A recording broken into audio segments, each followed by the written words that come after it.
नमस्कार, आप देख रहे हैं मेडिकल माइक और मैं हूं आपके साथ सन्नी प्रियदर्शी। अभी हम लोग हैं बिहार के वेटनरी कॉलेज में, जहां पर हमारे साथ माइक्रोबायोलॉजी डिपार्टमेंट की एसोसिएट प्रोफेसर डॉक्टर सुधा कुमारी मैम हैं। आज हम लोग उनसे जानेंगे कि दुधारू पशुओं में थनैला रोग क्या होता है और उसके बचाव और उपचार के क्या उपाय हो सकते हैं। बहुत बहुत स्वागत है मैम मेडिकल माइक में। धन्यवाद।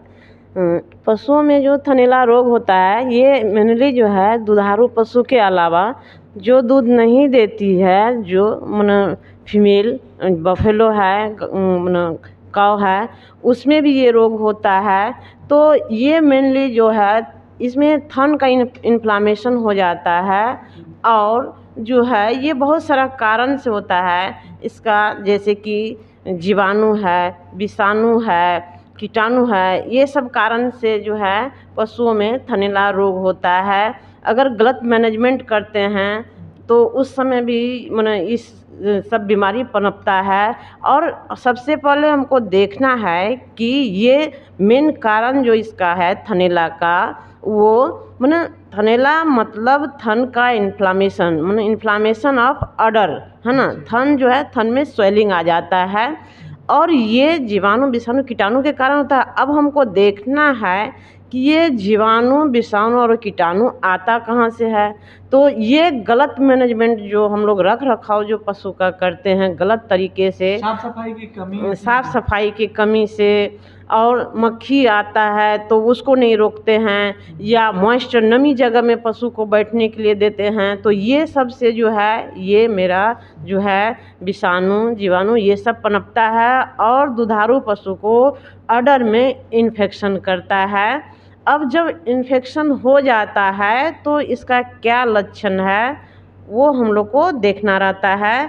तो सबसे पहले ऑर्डर बड़ा हो जाता है और दिन के अलावा जो है ज़्यादा बड़ा दिखता है, और अगर उसको छूते हैं हम लोग तो छूने पे वो गर्म रहता है, ऑर्डर गर्म रहेगा, और उसको थोड़ा सा भी प्रेस करेंगे तो पेन होगा। और इसके बाद जो है उसमें ये तो देखने से दो तरीके से हम लोग थनैला जान सकते हैं कि मेरे पशु को जो है थनैला रोग हो चुका है। एक तो है हम लोग देख के करेंगे, एक छू के टच करके। तो ये जो है देख के वही बड़ा हो जाएगा, छू के करते हैं तो उसको पेन हो रहा है, दबा रहे हैं तो दब जा रहा है, तो ये और गर्म भी हो रहा है थन, तो इसका मतलब जो है उसको थनैला हो चुका है। अब हमको देखना है कि जब थनैला हो चुका है तो हमको क्या करना है। ठीक है। दूसरी पहचान दूध से भी हम लोग पहचान करते हैं।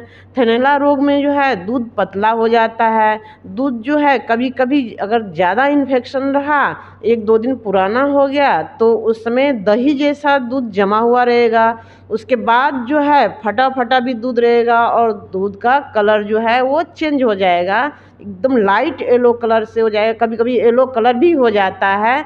तो ये हम दूध से पहचान जाएंगे कि इसको थनैला हो चुका है। अगर अडर का इन्फ्लामेशन बहुत ज़्यादा नहीं भी देख रहा, नहीं पहचान पाए, तो हम दूध से अच्छी तरह से पहचान जाएंगे कि इस जानवर को जो है थनैला रोग हो चुका है।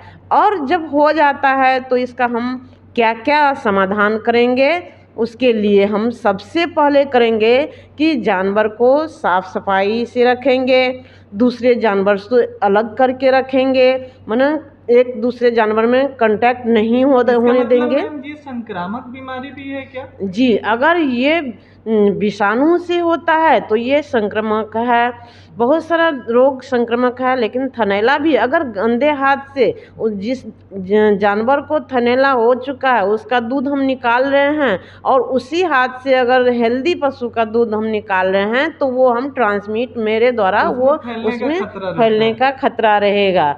गलत बर्तन, जैसे कि बर्तन का साफ़ सफाई नहीं है, यूटेंसिल जो भी हम लोग ले रहे हैं बकेट, उसको अगर अच्छी तरह से साफ़ नहीं कर रहे हैं तो उससे भी मेरा जीवाणु उसमें एक जानवर का दूध निकाले जिसको थनैला हो चुका है, और उसी बकेट में अगर दूसरे का निकाले उसी बर्तन में तो दूसरे को भी जा सकता है। कहीं ये टच से जो है ट्रांसफ़र हो जाएगा एक जानवर से दूसरे जानवर में। जब ये थनैला रोग होता है तो आप बता रही थी कि इसके लक्षण है कि टच करने पे उसके थान जो है वो गर्म महसूस होते हैं, फिर वो गाढ़े और पतले जो हैं दूध देते हैं, तो क्या इसका असर उन पे बुखार भी उसमें आता है क्या? हाँ, फीवर की गर्म भी होता है, समस्या हल्का होती है? फीवर रहता है जानवर को, लेकिन जितना उसका बॉडी टेम्परेचर रहता है उससे कहीं ज़्यादा जो है उसका थन का टेम्परेचर रहता है, यानी कि थन का टेम्परेचर बहुत ज़्यादा रहेगा छूने से।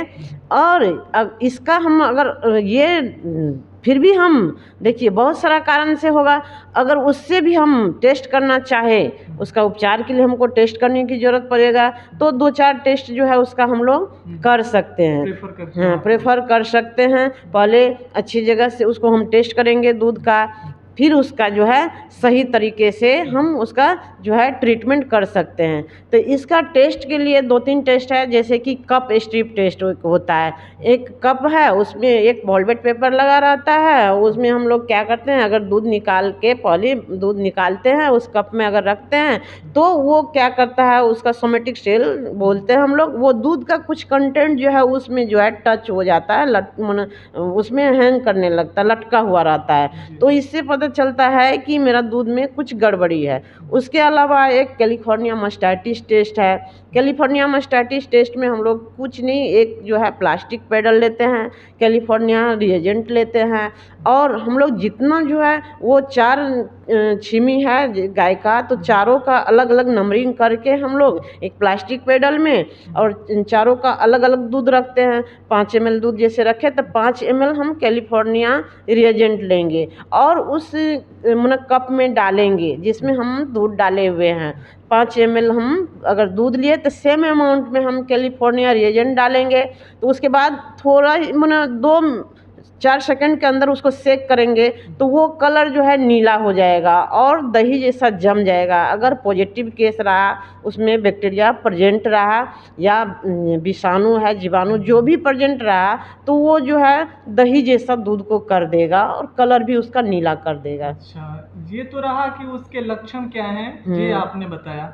कभी कभी ऐसा होता है कि लोग उसमें जो है डॉक्टर से बिना पूछे या फिर डॉक्टर भी कभी कभी उसमें जो है निडिल इंजेक्शन के द्वारा उस पर ट्रीटमेंट करते हैं, तो क्या उसके कोई बुरे प्रभाव पड़ते हैं या फिर उसका सर्जरी करके भी कई कई जगह हमने देखिए देखा इसका है ना कि इसका 2-3 जो कारण है, जैसे माने छूने पर गर्म होता है, दूध फट जाता है और दबाने से उसको पेन होता है, स्वेलिंग रहता है, तो उस समय अगर नहीं हम ध्यान देते हैं, उस समय हमको ध्यान देने की ज़रूरत है कि जिस छीमी में है ना, जिस स्टेट्स में पहले थनैला पकड़ चुका है उसका स्वेलिंग ज़्यादा रहेगा, तो उसका दूध हम अच्छी तरह से निकाल देंगे। अगर दूध अच्छी तरह से निकाल नहीं देते हैं तो वो क्या हो जाएगा, जम जाएगा, और जम जाता है तो वो पका हुआ केला के जैसा उसके अंदर पस हो जाता है, तो उस समय सर्जरी की ज़रूरत पड़ती है। और दूध उसमें अगर निकाल रहे हैं और गुठली बन जा रहा है अगर टिप पे, तो वो अगर हम नहीं ध्यान दे रहे हैं तो वो धीरे धीरे क्या करेगा, छीमी को जाम कर देगा, तो उस समय भी हमको सर्जरी की ज़रूरत पड़ती है। तो उस समय हम मिल्क साइफन से, अगर हाथ से दूध नहीं निकल रहा है तो एक मिल्क साइफन निडल आता है मशीन, उसको डाल के हम उसको घुमा के उससे हम क्या करते हैं, उसके अंदर जो सेल डेवलप कर जाता है उसको काट काट के हटाते हैं, और सारा चीज़ यानी कि किसी भी तरह से जो मिल्क वेन है छीमी के अंदर उसको हमको फ्री करना है और तब दूध निकालना है। और ये अगर काम करते रहते हैं लगातार, अगर ध्यान देते हैं, तो थनैला रोग से बहुत हद तक बचाया जा कितने सकता है। दिन में बस ये ठीक हो जाता है? अगर थनैला रोग हुआ पशु को तो वो कितने दिन में ठीक होता है इन अगर सारी प्रक्रियाओं से गुजरने के बाद? अगर सही समय से हमको पता चल गया और हम वॉच कर लिए कि इसको थनैला रोग है, तो सबसे पहले जो है अच्छे पशु चिकित्सक से दिखाना चाहिए।